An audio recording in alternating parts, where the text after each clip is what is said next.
Channel women diary and this is Seema. तो friends, मुझे ऐसे बहुत सारे कमेंट्स आए जिसमें अभी भी आपको सीटेट की लैंग्वेज प्रेफरेंस को लेकर, सब्जेक्ट कॉम्बिनेशन को लेकर काफ़ी कन्फ्यूज़न है। तो मेरे आज के इस वीडियो में मैं आप सबकी जो कन्फ्यूज़न है इसे क्लियर करने की कोशिश करूँगी। तो जो सबसे ज़्यादा आस्क क्वेश्चन ये है कि मैम हम लैंग्वेज को कैसे चूज़ करें। तो सबसे पहले मैं आपको बता दूं फ्रेंड्स कि जो सीटेट है ना, उसके लिए जो सीबीएसई है वो पूरे 20 लैंग्वेजेस का जो है वो चार्ट रिलीज़ करती है। इसमें 20 लैंग्वेजेस होते हैं जिसमें से कोई से भी 2 लैंग्वेजेस है ना, आप सेम टाइम एक होता है ना, मान लो कि मेरे को अगर इंग्लिश मुझे ज़्यादा अच्छी आती है तो मैं लैंग्वेज 1 और लैंग्वेज 2 दोनों में इंग्लिश ले सकती हूँ, ऐसा नहीं है ना। लैंग्वेज 1 और लैंग्वेज 2 है ना, भाषा 1 भाषा 2, हमें इन दोनों में ही अलग अलग जो है भाषा को उसका चयन करना पड़ता है ना फ्रेंड्स। तो ये जो 20 लैंग्वेजेस है उसमें आप जिसमें भी कंफर्टेबल है ना, आपकी हिंदी अच्छी है, इंग्लिश अच्छी है, संस्कृत अच्छी है और मतलब मराठी, ऐसे काफ़ी अलग अलग लैंग्वेजेस में होते हैं, 20 अलग अलग लैंग्वेजेस में। तो आपकी जो लैंग्वेज अच्छी है आप उसके अकॉर्डिंगली अपने लैंग्वेज प्रेफरेंस क्या करिए, ठीक है। और दूसरी जो मैं आपको बता दूं कि जो सीटेट का एग्ज़ाम होता है ना, उसमें जो हमारा लैंग्वेज फर्स्ट होता है उसके क्वेश्चन स्टार्ट होते हैं 91 to 120 है ना। अगर 91 से लेके 120 में आपकी, अगर मान के चलो मैं आपको एग्जांपल देती हूँ हिंदी और इंग्लिश है ना, मैंने भी वही लिया था इसलिए मैं आपको इससे अच्छे से समझा सकती हूँ कि अगर मैंने हिंदी और इंग्लिश को अपना भाषा चुना ना, भाषा 1 एंड भाषा 2, तो अगर मैंने अपना जो क्या कहते हैं भाषा 1 अगर मैंने इंग्लिश लिया है तो 91 से लेके 120 तक इंग्लिश के भी क्वेश्चंस होंगे एंड आपके हिंदी के भी क्वेश्चंस होंगे। तो आपको वही क्वेश्चन, आपको वही वाला जो है पोर्शन अटेम्प्ट करना है जो आपका लैंग्वेज है ना। इसमें बहुत सारे बच्चे कंफ्यूज होकर गलती कर देते हैं और जिससे कि क्या होता है, उनका पूरा का पूरा सीटेट एग्ज़ाम ही मतलब खराब ही चला जाता है ना। क्योंकि अब उन्होंने क्या किया, उन्होंने अपने एग्जाम फॉर्म में तो क्या भरा है कि भाई इंग्लिश को लैंग्वेज 1 प्रेफरेंस दिए और जाके ओएमआर शीट उनकी उसी हिसाब से आई है और जाके उन्होंने क्या किया, हिंदी को कर दिया। तो ऑफकोर्स इससे क्या हो जाता है, उनका पूरा आंसर ही रॉन्ग हो जाता है। तो इससे मिस्टेक ना करें। आपने जो लैंग्वेज फर्स्ट लिया है वो 91 से लेके 120 तक आता है और जो लैंग्वेज सेकेंड है वो आपका 121 से लेके 150 तक आता है। इसमें भी सेम है ना, हिंदी इंग्लिश दोनों होगा। आपको बस वही जो आपने पहले लैंग्वेज फर्स्ट चूज़ किया आपको पहले करना है 91 से लेके 120, और जो सेकेंड लैंग्वेज है वो 121 से लेके 150। तो आई होप लैंग्वेज की जो भी कन्फ्यूज़न होगा वो सब आपके अभी क्लियर हो गया होगा। और सेकेंड जो सबसे आस्क क्वेश्चन है वो है सब्जेक्ट कॉम्बिनेशन है ना, कि मैम हमने बीकॉम कर रखा है, बीकॉम ऐसे ऑनर्स कर रखा है, बीएससी कर रखा है, आर्ट्स लिया हुआ है, तो मतलब साइंस में भी मैंने ऑनर्स कर रखा है, किसी ने जूलॉजी से, किसी ने केमिस्ट्री से, तो मैम हमें क्या लेना चाहिए। तो देखिए, आपको सबसे पहले तो मैं बता दूं कि जो कह सकते हैं कि आइडियल जो चीज़ है ना, कि जिसने साइंस लिया है, साइंस मैथ लिया है, साइंस बायो लिया है, नो मैटर्स है ना, क्योंकि ऑनर्स को केमिस्ट्री है, जूलॉजी है, बॉटनी है या फिर इधर मैथ्स है, मतलब कुछ भी है। अगर आपने बीएससी कर रखी है तो आइडियली तो आपको कहाँ जाना चाहिए, साइंस एंड मैथ्स की तरफ। और अगर इसके अलावा है ना, साइंस यानी बीएससी के अलावा आपने बीकॉम और आर्ट्स वगैरह कर रखा है तो आपको कहाँ शिफ्ट होना चाहिए, सोशल साइंस पे।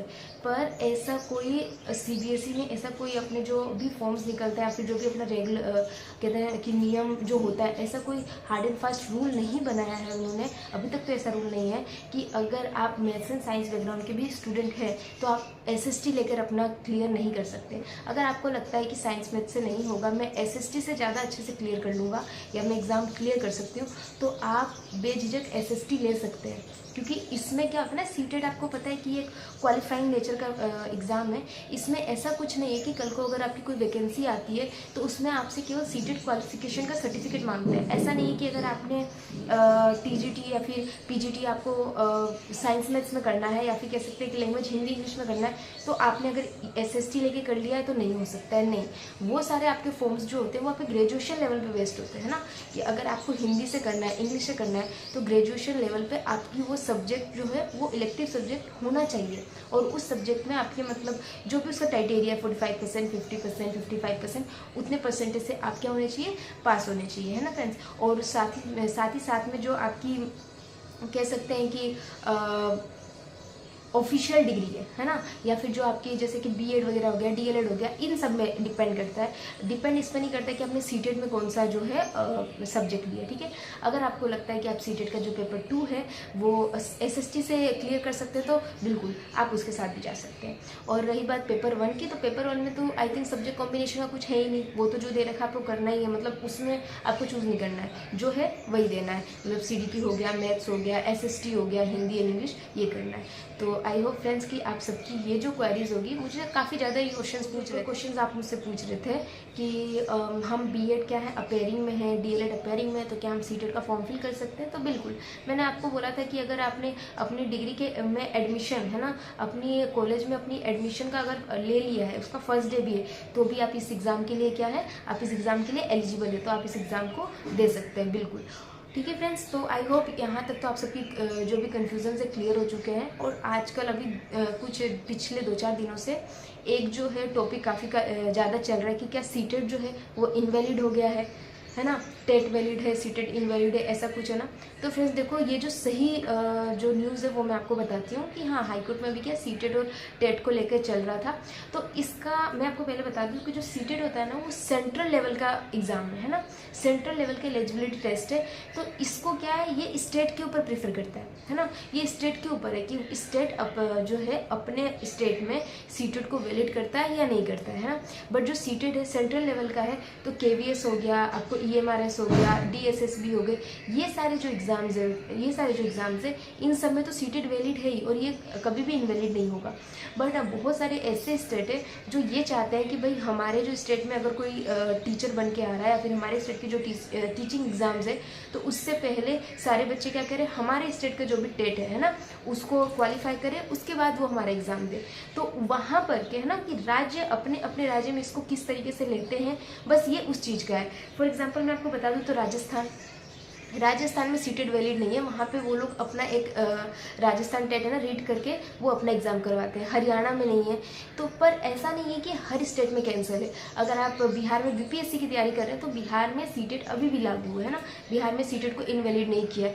बहुत सारे स्टेट है जहाँ पे सीटेट अभी भी लागू है, या फिर कितने स्टेट ऐसे हैं जहाँ पे आपको क्या, या तो उनका वो जो क्वालिफिकेशन का देते हैं ना आपको फॉर्म में, तो अपने फॉर्म में बिल्कुल मेंशन रहते हैं कि या तो आपने सीटेट क्वालिफाई कर रखा हो, या आपने उस पर्टिकुलर स्टेट का जो भी टेट एग्जाम है वो कर रखा हो। तो इससे ये बिल्कुल मतलब नहीं है कि सीटेट देना, जिसका सीटेट निकल गया है वो मतलब कोई मतलब का नहीं रह गया, या फिर आपको सीटेट एग्जाम नहीं देना है, बिल्कुल भी नहीं। आप इन नेगेटिविटी को में बिल्कुल मत फंसिए। इनफैक्ट मैं तो अगर आपसे कहूँगी कि अगर आप ऐसे किसी स्टेट से बिलोंग कर रहे हैं जहाँ पर वो स्टेट अपनी खुद की टेट एग्जाम्स करते हैं, कंडक्ट करवाते हैं, तो आप उन टेट एग्जाम्स को भी दीजिए और साथ में आप सीटेट भी क्वालिफाई करिए। बिकॉज सीटेट क्वालिफाई करने के बाद बहुत सारे सेंट्रल लेवल के जो एग्जाम्स है, या फिर बहुत अदर स्टेट के अगर वो आपको अलाउ करते हैं, तो आप वहाँ के लिए एलिजिबल हो जाते हैं, है ना फ्रेंड्स। तो मैं आपसे, और सीटेट और टेट के कुछ बहुत ज़्यादा अलग जो होता है वो सिलेबस नहीं होता है। अगर आप कनेक्ट करके पढ़ें तो वो लगभग सेम ही होता है। तो बस यही था। मैं आपसे यही बोलूँगी कि इन नेगेटिविटी के में फंसने की जगह आप बस पूरा का पूरा जो फोकस है अपनी स्टडी पे करिए। Thanks, and be tuned if you want to know something else and something more about these exams, and do subscribe Women Diary.